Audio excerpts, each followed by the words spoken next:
지난 5일 북한의 미사일 발사 당시 대화의 끈을 놓지 말 것을 강조했던 문재인 대통령이 이번에는 국민이 불안하지 않도록 조치를 강구하라고 지시했습니다. 북한의 연이은 무력 도발로 새해를 맞아 남북관계 개선에 박차를 가하려던 정부의 계획에도 먹구름이 들이우는 모습입니다. 홍선기 기자가 보도합니다. 2022년 새해 들어 북한이 무력 도발을 한 건 지난 5일에 이어 벌써 두 번째입니다. 공교롭게도 두 번 모두 문재인 대통령이 헬기를 이용해 현장 방문 일정을 진행하는 날이었습니다.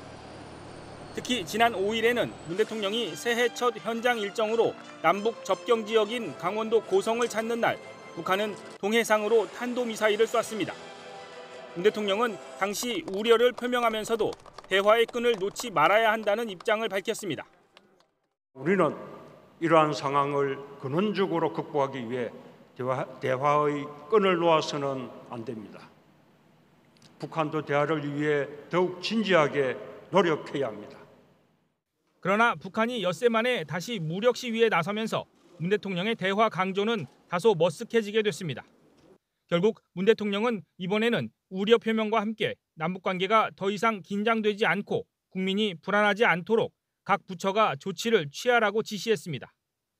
엿새 만에 긴급회의를 또 소집한 국가안전보장회의 NSC도 대응 수위를 높였습니다.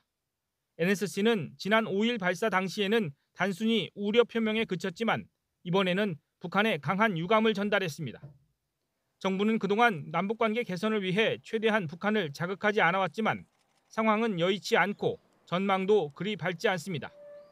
특히 북한이 베이징 올림픽 불참을 공식 선언하면서 당분간 남북관계 개선의 계기도 딱히 찾기 어려워 보입니다.